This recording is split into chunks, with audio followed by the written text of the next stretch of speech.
I'm going to ask the members of our morning panel to come up and join Michael and me. Lall Heng, who is the director of the Asia Pacific Center for Environmental Law. Upmanu Lall, who is the director of the Columbia Law Center at Columbia University. And our own Richard Ottinger, who is the co-director of the Global Center for Environmental Legal Studies at Pace University's Elisabeth Haub School of Law. Hey, Dick, thanks.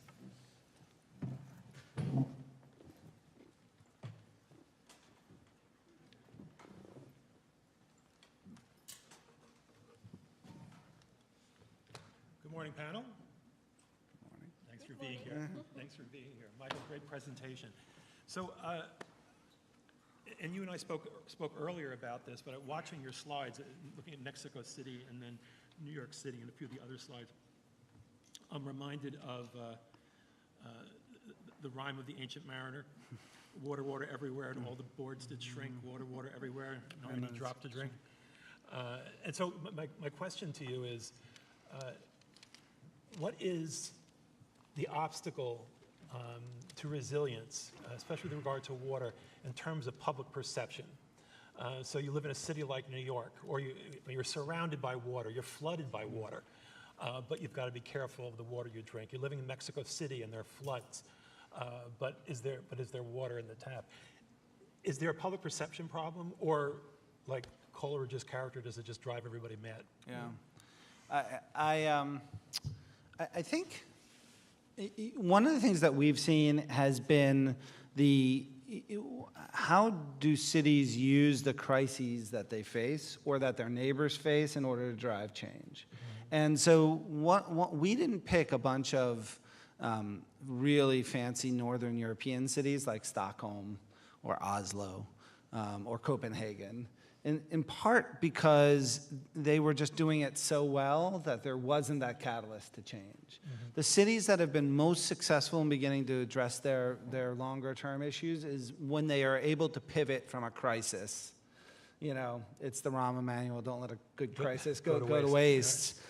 Thing. So I just came back from New Orleans. No one doubts in New Orleans why they need to change. And the same is post-Christchurch earthquake. You can be too close to the crisis at the same time. So there's this funny post-crisis, is just about recovery and dealing with trying to prevent the last thing that happens. But there is a space that happens. You know, in New Orleans, I'd say it happened 7 to 10 years from Katrina, where you are still very much aware of why you need to change, and that could be around water for sure, and yet you're able to think about things in a broader and more holistic way. And I'd say that's one of the things that Singapore has been very good at. I mean, it's, you know, they're this tiny little island in Southeast Asia, the little red dot, as someone famously called them. And so they know that they are, you know, existentially threatened by the things that they can't control. And that's been, I would imagine, and Lall can talk about this, but I would imagine that that has been one of the ways that Singapore has been able to so expertly change the culture and the operation there. Yeah. Lall? Yep, sure. Oh, sorry. Thank you very much. Hi, good morning, everyone. I'm an environmental lawyer, and I always tell my students that laws are just something on paper. And what stands out today in Michael's presentation to me, in my mind, is the importance of building the infrastructure, right? So you can have the best laws, it's not going to work, because if you have a good water pollution law and you don't have the sewage treatment systems, you don't have modern sanitation, what good is that? So for a developing country, the question is, where is the money coming from? How do we build this infrastructure? So the example that Michael showed, I'd like to know how Medellin got this right, you know? Yeah, where did they find the money, right? So that depends on good governance. So a lot of depends on the government. It has to take a holistic approach. And I actually have a short PowerPoint presentation that I'd like to share. Yeah, okay. Lall Heng is going to take us on a little tour So, Want me to yeah, do it please now? go up there. And while she's getting herself ready, two things. One is, I want to remind you that if you'd like to stream questions to us, www.pace.edu/QS. What's that? WaterQS. I'm sorry, /WaterQS. The other one thing I want to do is, and this is a good friend of Lynn Heng's, I want to mention a panel member who's not with us today. Dr. Parvez Hassan was supposed to be with us today. He's the president of the Pakistan Environmental Law Association, a great pioneer of environmental law in Pakistan.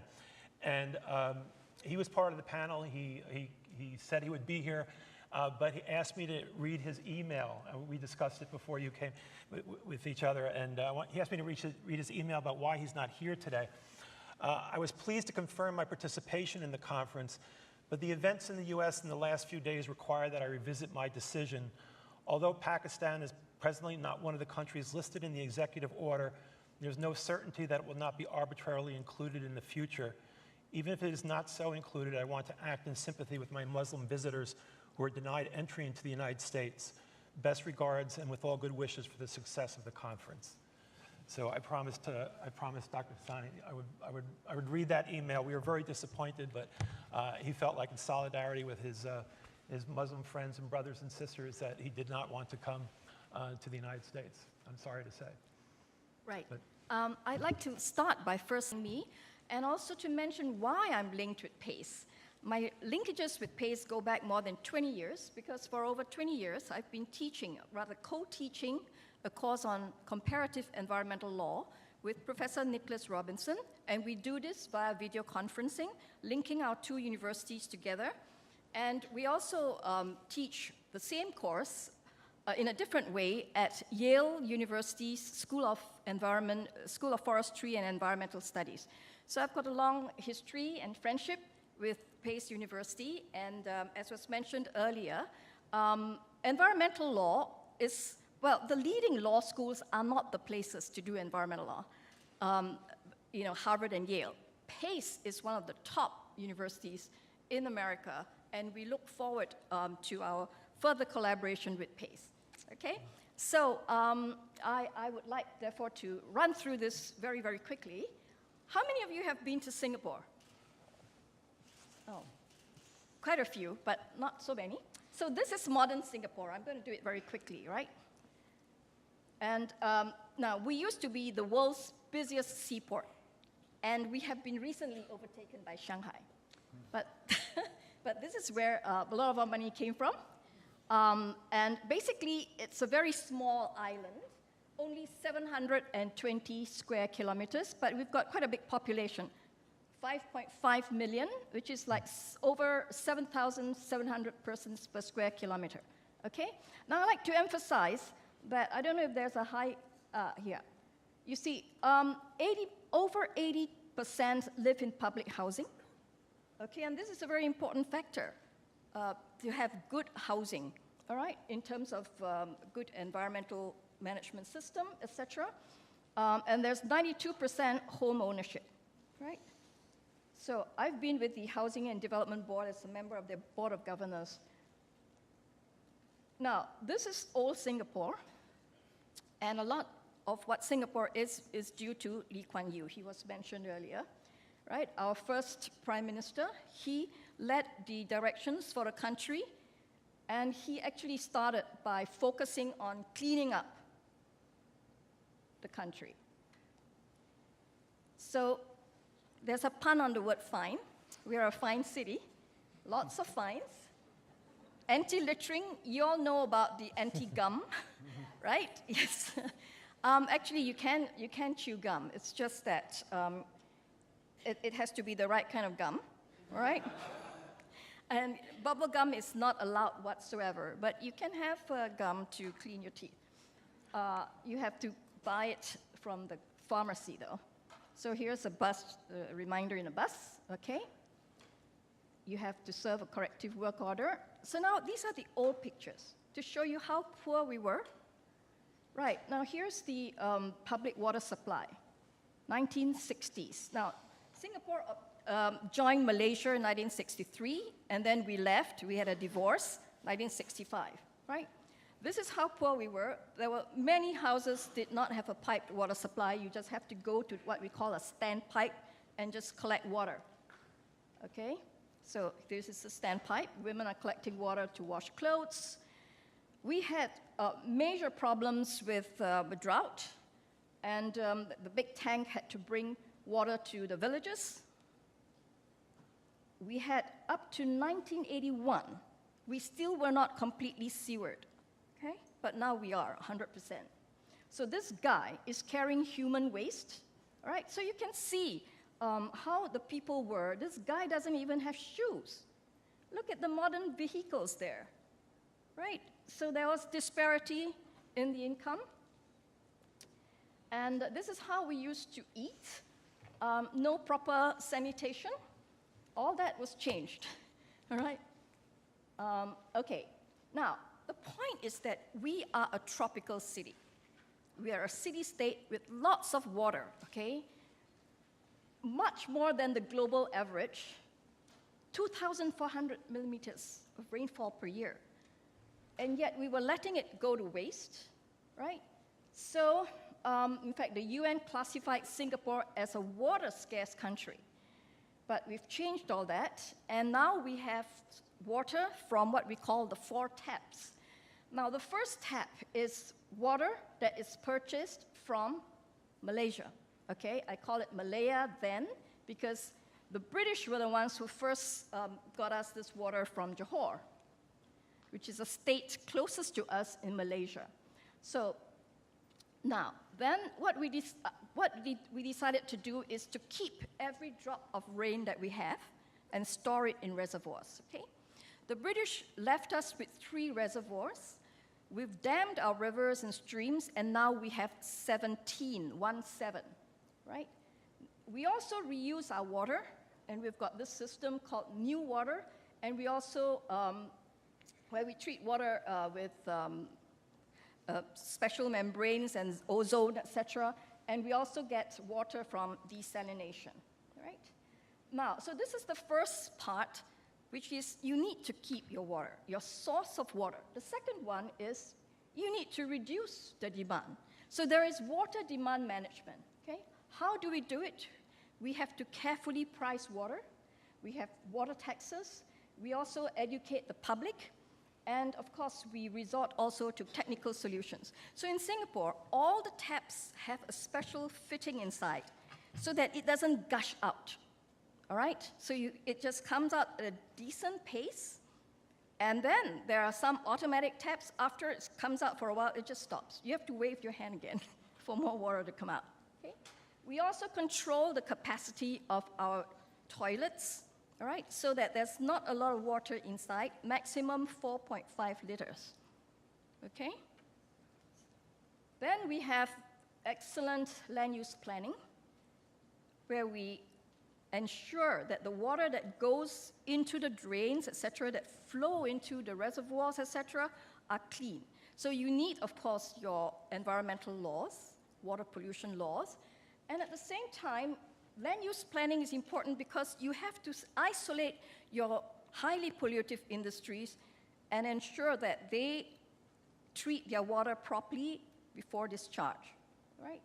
So we also need to have efficient land use planning for flood prevention and flood management. And then, of course, as I mentioned, we need to build the environmental infrastructure. So now I'm going to zoom. So this basically is our strategy. So we, of course, need to ensure that the government agencies work together here in terms of water governance. Here are the 3, we have 3 agreements to buy water from Malaysia. So the first one was 1961, the second one was in 1962, and this is the one that gives us water until 2061. But we want to make sure we are not dependent on them, which is why the government made water a great priority. We treat the water, we pay for the water, okay? We built the water infrastructure to treat the water in Johor, and then we sell it back to them.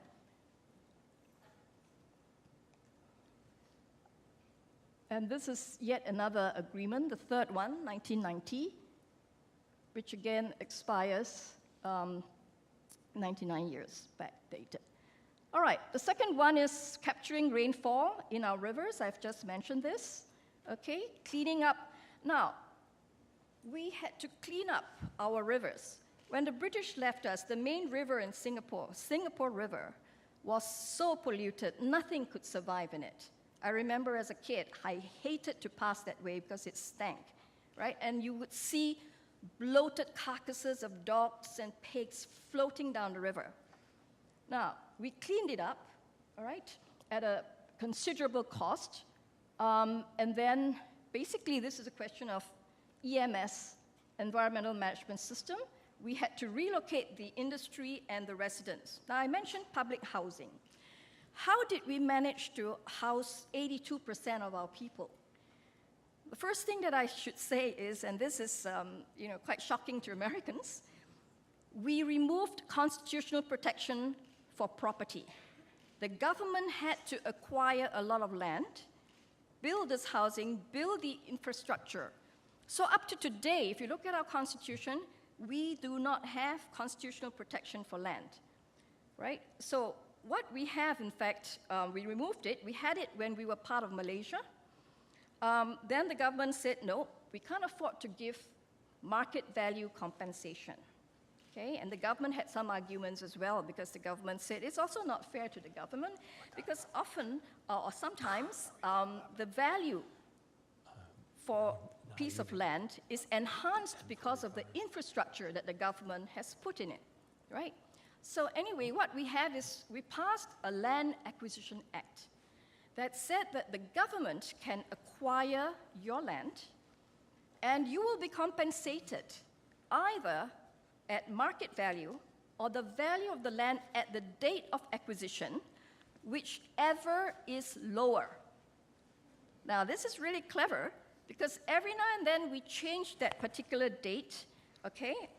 And that date is basically the date of the last property depression. So it's like you sold your land to the government, you're getting compensation, but at the lowest possible price, okay? Now, with that, the government was able to acquire a lot of land to build the infrastructure, not just for public housing, but for many other development projects. To the credit of the government now, very quietly in 2006, the government decided, now we are rich, we can afford to give full market value. They amended the Land Acquisition Act. Today, if the government takes away your land, you will be compensated full market value, full stop.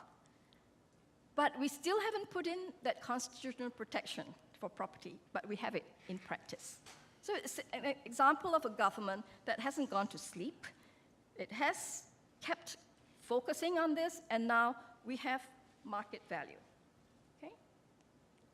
So here you have a picture of Singapore River. This is where it started. It was highly polluted because there are all these boats that brought in all sorts of spices. We were part of the Spice Islands and rice and stuff like that. And this just threw it down to the river. You know, there were pig farms, chicken farms, and everybody discharged their waste. Now, this is a picture of how it is now today, cleaned up. These are all conservation housing, and if you come here, I'll take you to the pubs here, okay? If you visit us. Okay, now, the drainage systems. We have two separate systems to collect rainwater and used water, okay? So 2/3 of Singapore is now a water catchment area, and rainwater that falls in these areas is collected through an extensive network of drains, canals, etc., and they flow into the river before they are treated for drinking water, okay? So basically, we are one of the few countries in the world that harvest our urban stormwater on a large scale, okay? And then the next step is new water, and I'll go into this in a minute now. Okay, so as I mentioned, we've got the three waters. Now I'm going to move very quickly. So we also need to ensure that all the sewage and soil water from homes, okay, the dirty water goes into another system of pipes, okay, the sewage treatment systems, all right? So here's a statement from our Prime Minister after we had cleaned up the river. And now today, that river has fish in it, so we've restored it, okay? We had an expert from the World Bank that said, told us that there was no hope and advised us to fill up that river and turn it into a highway. But we said no, and we actually cleaned it up. All right, the next thing is sewerage. Now, we have a very, very small land area, and sewage treatment plants that are above the ground smell. And they have to have at least 1 kilometer radius where you can't build anything on it. And so we came up with this one, the deep tunnel sewerage system, okay, where everything goes underground, right? So this is, again, another physical infrastructure that we've invested in. And then that will free up all the lands that are hitherto being used for sewage treatment plants. Now, we've done many barrages, but this is the most iconic one, the Marina Barrage. And in creating this barrage, right, building the physical infrastructure, we changed this into, now this is really brackish water because the sea is just there, but we changed this into a storage system so it becomes a reservoir, and at the same time, we use this also to help manage the floods in case there are floods. The barrage will help with flood management. Okay, now we come to new water. All right, so new water is used water that we first treat with conventional treatment processes, and then we use other systems like membrane filters, reverse osmosis, and then UV rays for disinfection. Now, the new water that we get is so clean that the wafer fab factories decided to use it, and some other factories use it too. But of course, you have to change the public perception because they think they're using sewage water, okay? But actually, in truth, the process is so efficient and clean. What we do now is it's used for industries, but the majority of it is discharged into the reservoirs where it's mixed and then piped back to the people after treatment. So new water in 2011 met 30% of our water demand, right? The fourth tap is desalination. 5 minutes, okay, 2 minutes. All right, so we use desalination. As you know, the cost of desalination has now come down, so it's viable. So this is our 4 taps. And then ensuring conservation and sustainable use. We educate the public. I've mentioned this. I think I should just move on. Now, the laws are important. We've got a very good set of laws, all right? And we need to, again, ensure that we deal with unaccounted for water. We've reduced this to about 5%, which is a pretty good record, okay? So we have lots of laws. We have codes of practices. We ensure that people are all properly certified engineers when they deal with our pipes. So now we have an extensive rivers and water network, okay? I think, so our water loop is collection, production, distribution, reclamation, okay? Reusing water. Okay, licensing of engineers is important so that they don't mess up the system. We have a system to manage flash floods.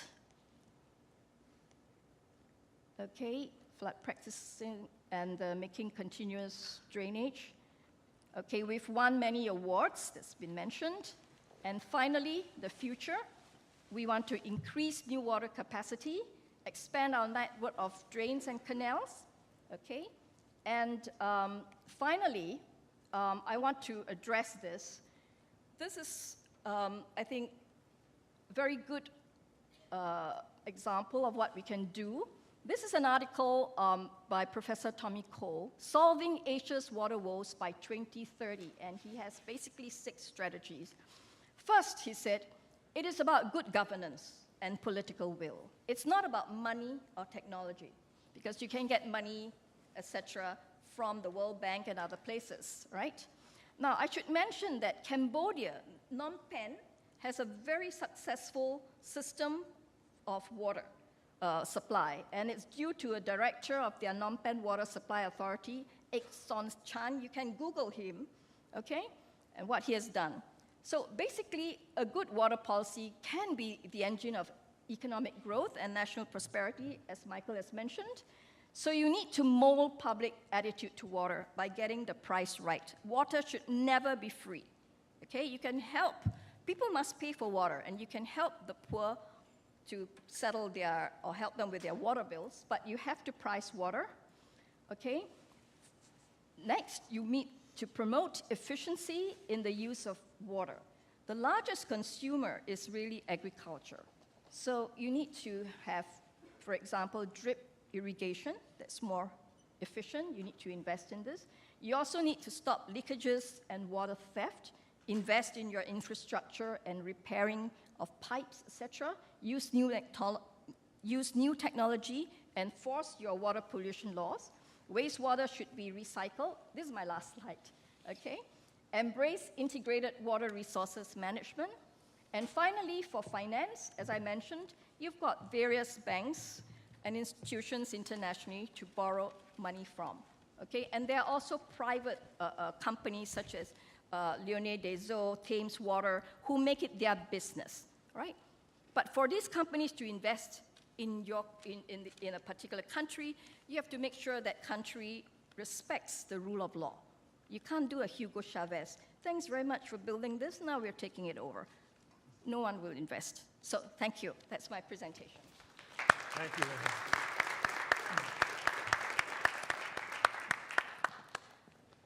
So it's very interesting listening to the two presentations, because you can look at each of the individual examples, and then the Singapore example, which is known all over the world. I was introduced to that actually at a General Electric conference called Use to Useful, and I was introduced to the concept of reusing human waste to make drinking water, which is a frontier we haven't quite crossed yet in the United States.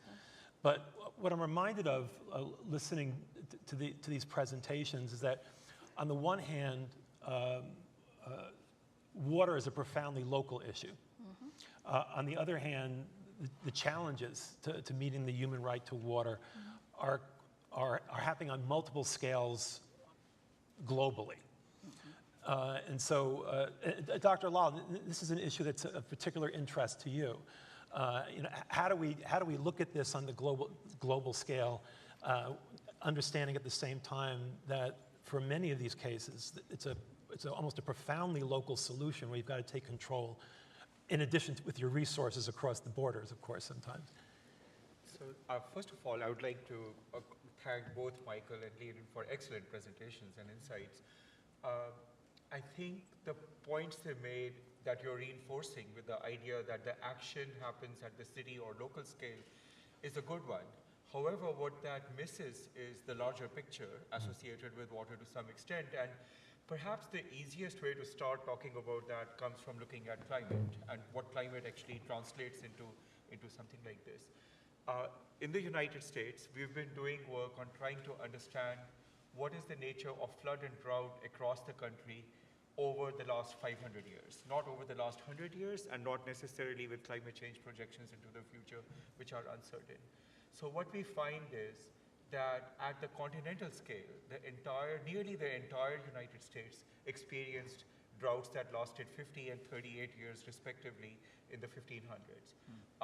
Large part, to give you a comparison of that, similar intensity droughts in terms of deficit on an annual basis occurred in the 19th and 20th century over roughly half the area and not more than 8 to 10 years.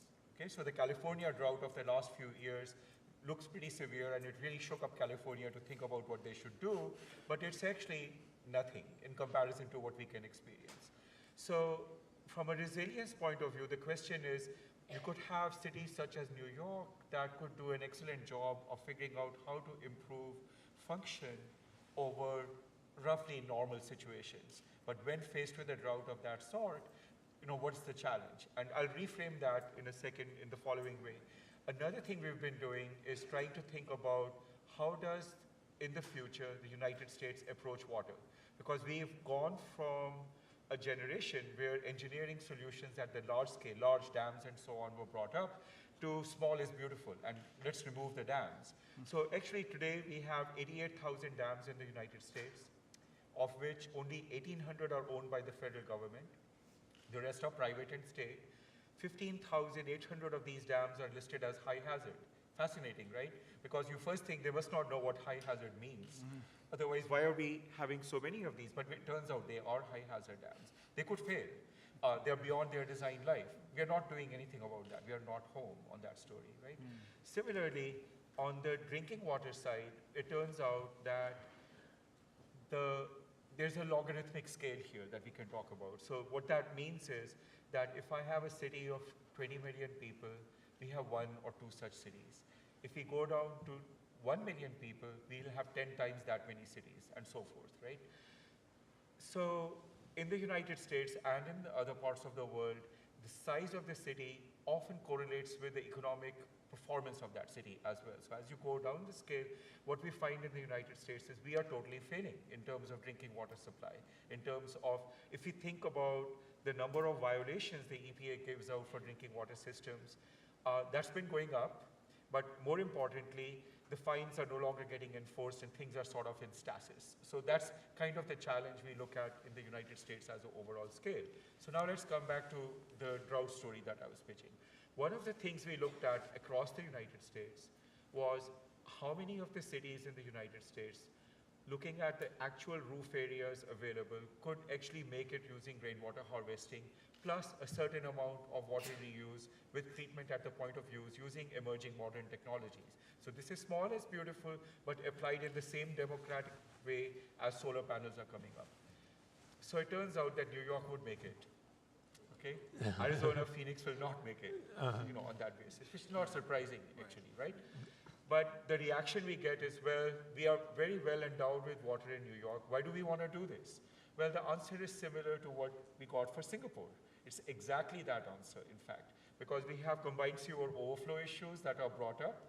Those combined sewer overflow issues are not going to be solved by green roofs and by porous pavements. They're going to be solved if you actually capture that water and start treating it and using it. But what we do is we spend $2 billion on modifying an existing tunnel. So, you have to think about those contexts. Okay, so let's say we buy into that story, but now we experience a 20-year drought. Rainwater harvesting in New York then looks like Arizona. Okay, so what we are missing in the US and other places is that we definitely need the city perspective because that's where the action is. But we also need a national perspective as to how we want to do an investment and management of public infrastructure. And I really like the Singapore story in that context because at a city-state context, they figured out that there was a reason to have ownership, maintenance, and design that was coming from an overall perspective rather than just each person doing their own thing. So I think those are 2 things that connect the local. I'll say one more thing on the global perspective, and that pertains to floods. About 7 years ago, I was looking at globalization, and I gave a talk at Tufts University on a similar event to this, where my thesis was that if you have a significant degree of globalization, then we need to understand how the evolution of climate determines the potential for floods or droughts or disruption at a global scale rather than at each individual place. And where that really hits is the supply chains we have for food today, the supply chains we have for manufactured goods. And the audience was largely academic and hydrologists, and they looked at me and said, "You've gone crazy. Hydrology is about water flow through small systems. What you're talking about doesn't really have any relevance." The very next year, or 2 years later, we had the floods in Bangkok that knocked out the supply chain for the computers. They knocked out the automotive supply chains, and Toyota and Honda were out of business in manufacturing in the United States because they couldn't get the parts from Bangkok. So I think what we have done since then is we have done a systematic evaluation of the coincidence of flood and drought exposure in the United States, and a paper on that is just about to come out. And what we find is that the total value at economic value at risk, looking at the coincidence of floods and droughts happening in exactly the same year in many places in the world, at let's say 1 in 100-year events, right? This is around 5 times what you would expect by chance. Okay, so we have significant need to start thinking about the fact that if you have an El Nino, and we recognize that there are many places in the world that will experience floods and droughts in the same year. So collectively, for the global economy, what does that actually mean? Because if that destroys the economy of Bangkok, which it came close to doing, that's very regressive in terms of what happens. And Bangkok is making significant strides in terms of changing how they think about flood control and how they think about investment in infrastructure after that, but because of the global implications. So over the past 5 years, the World Economic Forum's Global Risks Report, environment has just been climbing, water and climate in particular. In this year's report, January 2017, this is from the report, 4 of the top 10 risk interconnection in this year's report involve environmental risks. The most frequently cited of these being the pairing of water crises and failure of climate change mitigation and adaptation. And they repeat this throughout the report, that the pairing of these 2 issues is one of the highest risks globally.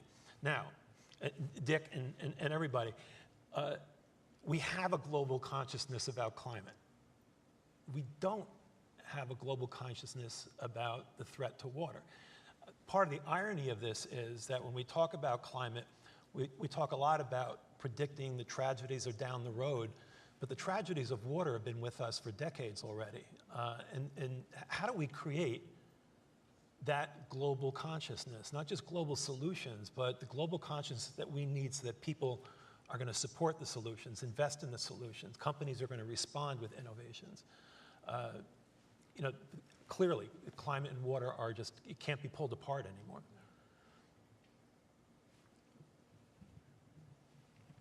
I'm going to be the voice of doom and gloom on the panel, because I think that while all the measures that you talked about, Michael, and that Liling talked about and you talk about, are going to come to naught. My specialty is in climate change. I watch what the scientists are saying, and the United States in particular, but all of the world really isn't taking the threat of climate change sufficiently seriously. The scientists say that when the Greenland ice melts, that we're likely to see water rise of 9 feet, and we're not preparing for that. What we're preparing for is something that's very gradual and can be remediated through the kind of measures that you discuss. So I think that the number one remedy for resiliency of the cities and the world is to effectuate the Paris Agreement, to put maximum pressure on the Trump administration to rethink its opposition, even if 97% of the climate scientists in the world have come to the conclusion that climate change is real, and that human activity, industrialization is a major cause of that. And that means that the best thing we can do is to mitigate climate change worldwide. And even if you don't believe that the 97% of scientists are right, it seems to me that all the world governments have a duty to do risk management and to prepare for the chance that the 97% of the scientists could be right.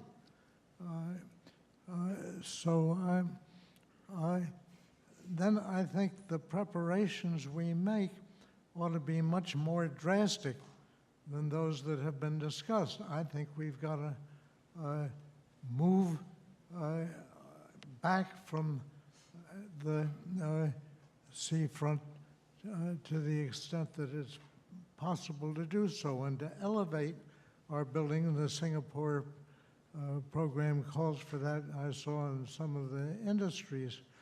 But I'll tell you what happened with my own house. The only insurance that you can get for flood in the United States is from the Federal Energy Management Agency, FEMA. And I wanted to redo our house, which is on the Mamaroneck, New York waterfront. And FEMA said, well, we can't insure you unless you raise your house to at least 9 feet above sea level. How did that go for you? We did that. And when Hurricane Sandy came along, every house in our area got flooded. We stayed in our house and watched it. And we were high and dry. So I think that we've got to stop building on waterfronts, and we have to take much more drastic measures. As I understand it, I think I've read that Holland is now actually raising, since most of Holland is below sea level, they're actually raising existing buildings. Not only are they restricting future construction. On the political thing, though, because I want to circle back to that.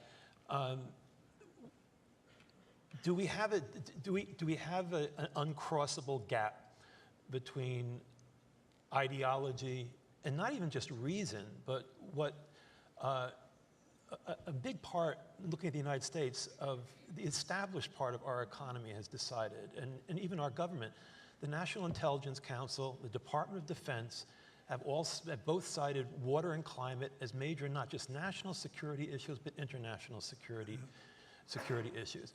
Most of our major corporations, one way or another, are planning on climate change. We're going to be speaking with John Friedman from General Electric in a little while. You know, one of the first things that Jeffrey Immelt did when he came to General Electric was he sent out his engineers to look at the data and bring a report back to him about whether climate change is real. He just threw that question out there. They brought it back, said, yes, it is. And that's been the company's corporate position all along. So the puzzlement here is we have a fairly conservative administration. You've got intelligence, defense, major corporations all saying climate change is real. Is there a path, is there a bridge where we can cross this gap between ideology and a reality that some of the more conservative and established parts of our country have already accepted? I mean, from my standpoint, first of all, environment, when I was in Congress for 20 years, was a bipartisan. I got to testify in front of your yeah. committee.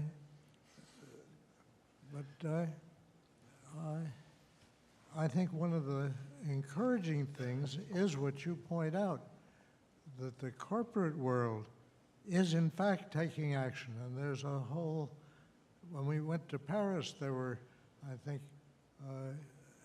several hundred businesses that came in support of a strong Paris agreement. Mm-hmm. And you read every day of new corporations that are adopting zero carbon footprint objectives and taking the actions to do it. Some of the biggest corporations in the country. Well, those corporations, it seems to me, have an absolute obligation. We ought to ask the General Electric people, what are you doing to talk to the Trump people and get them to recognize that this is a real problem and they have to address it, and they can't be the people who are undermining all the efforts of the rest of the countries. Mind you, the Paris Agreement was agreed to by every country in the world, including the United States. We are not meeting our commitments, and we're not preparing the country in order to be able to protect ourselves and the world against some of the worst tragedies that have been conceived. Well, Michael, this is a really interesting point. Now I'm thinking about, and everybody, the ideological divide in the other direction. So, yeah, I mean, we have most of our major corporations are convinced of climate change, and there's a gap between them and the Trump administration. There's not necessarily a smaller gap between them and the nonprofit environmental community. And, you know, it seems to me that that's a bridge that has to be crossed as well between corporate America and the larger environmental community. I mean, I guess I would say, from my perspective, and it's true that I have a slightly utopian view of the world because I get to work with cities. Cities are a place where practicality and these divides vanish, or at least diminish a little bit, because it's in cities that people are most closely connected to what works on the ground, and ideology isn't as important. It's really about what works and what doesn't. And I guess I think, you know, to your question earlier, what's gonna bridge the gap between, you know, the defense and intelligence community and the corporate world and the Trump administration on the issue of climate? I mean, who knows? Who knows what's going to bridge any gap on between reality and the Trump administration on anything? I think, but why I'm still hopeful that we'll be able to either meet or come close to our Paris commitments is because cities continue. I have 23 U.S. cities. Cities are a really powerful constituency. They, you know, globally still are by far the largest emitters, including in this country. And between cities and big progressive states like New York and California, I think we may get close anyway, regardless of what happens at the national level. So I feel like that's at least some part of that. And the other thing I would say, just to restate the point I tried to make, is that while I agree with you, Dick, that the single largest, most important existential threat to us here in the U.S. and to you know, humans around the world is climate change, that there are going to be a lot of things between now and the next climate disaster. And so, you know, mayors have to use these climate opportunities to prepare themselves for a range of disruptions. And I'll give you a Paris example. Paris applied to our program in 2014, wanting to talk about environmental issues. River flooding, urban heat island, air pollution. And Anne Hidalgo, as you know, is a very environmental mayor. And then 2015 happened. 2 terrorist attacks and a refugee crisis. And the challenge for mayors is to think about these things at the same time. How can Paris integrate its suburbs, which is where the refugees mostly go, with its city, at the same time as it thinks about solving for flooding and environmental issues and meets its commitment to the COP21 agreements? And you think about expansion of bus rapid transit and bike lanes and electric vehicle charging stations and green infrastructure, all things that Paris is going to do. If it is very intentional about how it designs and builds and maintains and finances these interventions, doing it with the surrounding suburbs where the immigrants live, that will make Paris both stronger, more resilient, and ultimately more sustainable going forward. And I think, for me, that's where the real challenge and the real opportunity lies. So an audience member has a great provocative question, and it's a perfect following on what you just said, and the Singapore example and some of the things that Dr. Lall and Professor Ottinger said, which is, do the natural challenges to a city at some point become so large that the smartest thing to do is just abandon the city? That's one of those hard-nosed questions. I'm reminded of when a developer came to my community and said, just tell me what you want me to do and I'll do it. And everybody said, leave. And he said, well, that's not what I had in mind. Well, the small island states are already starting to abandon. The example that the audience member used was New Orleans, so something even closer to home. You know, at some point, do we just say, you know what? We shouldn't have been there. It's going to keep on costing us too much money to stay there. Let's relocate everybody. I'd like to address the political question you asked, since I've got some experience there. And the Congress has totally changed from the time I was there. The amount of money that is poured in to the elections is just staggering. And the Koch brothers and the other oil industry people are doing everything they can. They're financing the climate deniers just as they finance the deniers of tobacco as a health problem. So you got polls that show that virtually all the Republicans in the Congress are stating that they have severe doubts about climate change. And if they change their tune, they will face a primary. So that is a fundamental thing, and I don't know how we overcome that. It would be nice if the courts would take that on, because we've lost our democracy, and it directly affects our ability to act on the climate change scene. But then, go ahead. Yeah, go ahead. I cannot speak on the American position, but I want to address the issue of governance, right? When you talk about water policy and investments in infrastructure, etc., these investments take time, and they may not be easy to implement with politicians, because here, when I'm talking about the efficiency, how did Singapore do it? Right? To me, as an observer, if you have a very robust democracy, it may be a disadvantage. Because, and you can see it now, you've got, you know. It's an equally provocative exactly. point.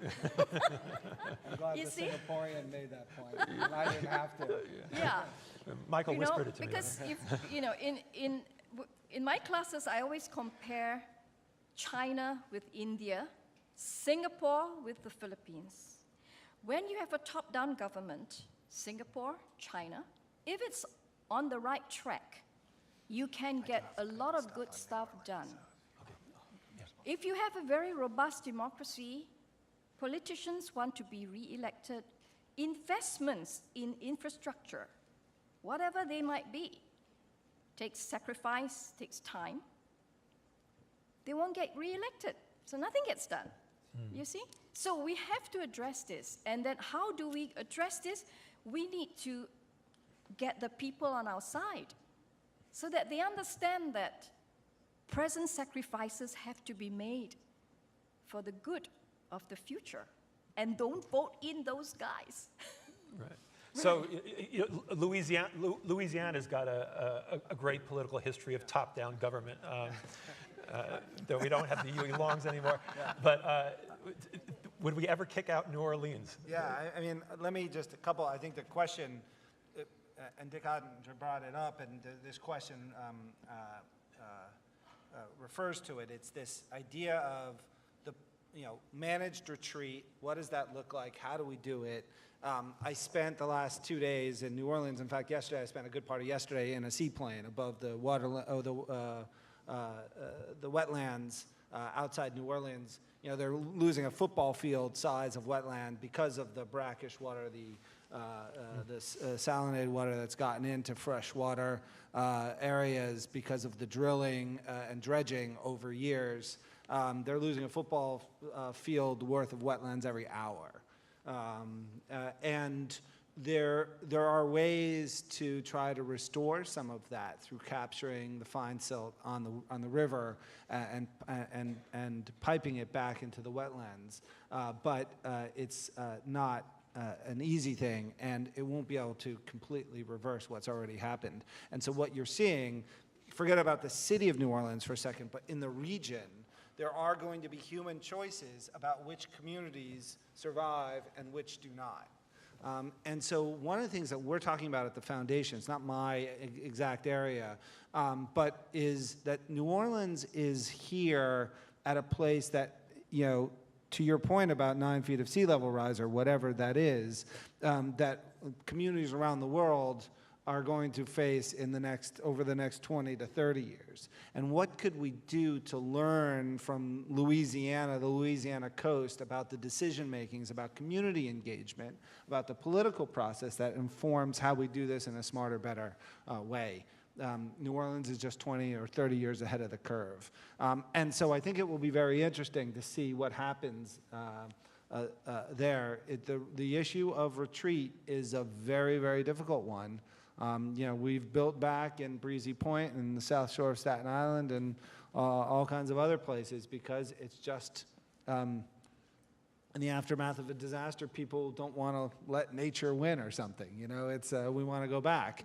And so that's been very hard. But there's not a starker, more, you know, imminent example of that than in the South Louisiana coastline. And I think we will do well, researchers, politicians, and others, NGOs, to learn how we do that managed retreat there and what lessons we can extract and apply to other places, whether it's in the US or, frankly, in Jakarta or elsewhere. Dr. Lall.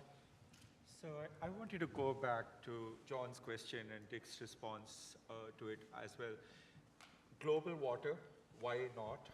And also your fear and doom about the climate change story, connecting those two together.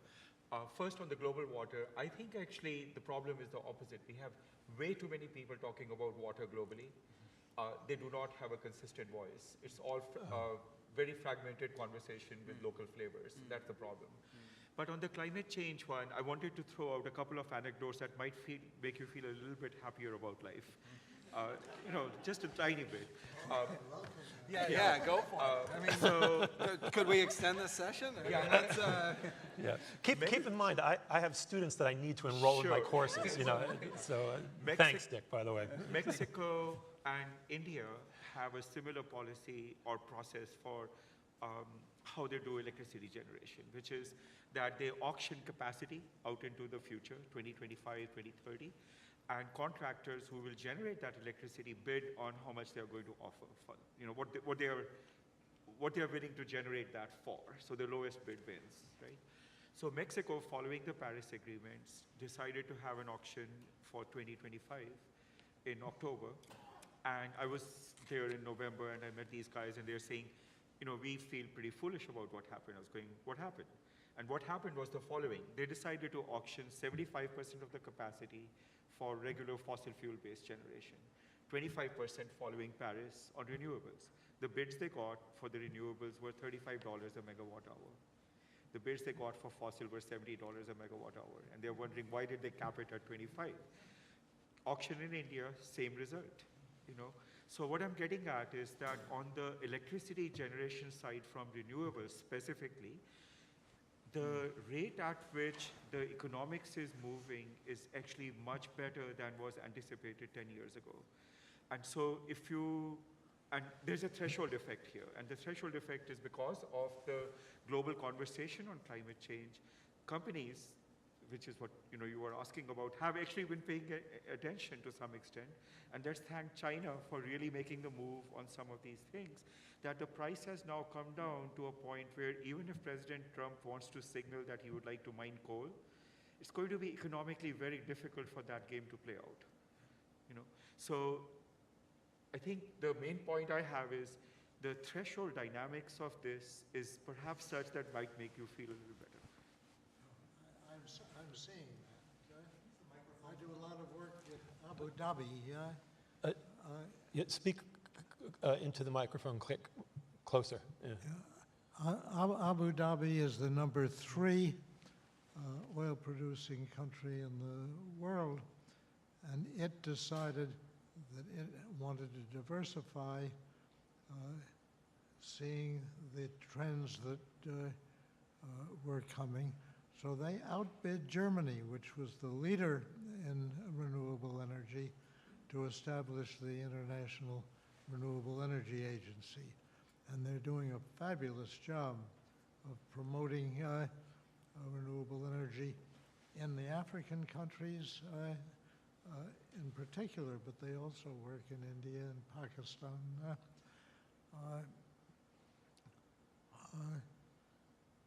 So, I mean, I think that is a real hope. Can it be fast enough? You know, we don't know the time schedule that the world is going to be subjected to in resolving these problems. But it's clear to me that everybody in the world has to put this high on its agenda. And when you take polls in the United States, now the majority of people think that climate change is a serious question and it's human caused. But when they're asked, what are the 10 most urgent problems that you see facing your own life, climate change is on the bottom. Right? So there's a major task to be done there, right? Because it's only if the people rise up and make it impossible to get elected if you don't do the right thing, that you're going to get this change. We have to wrap up, and this is a good time to, because I heard you use the word hope, and I don't want you to rethink that. So that's great. All right, join me in thanking our panel. This was terrific. Thank you so much.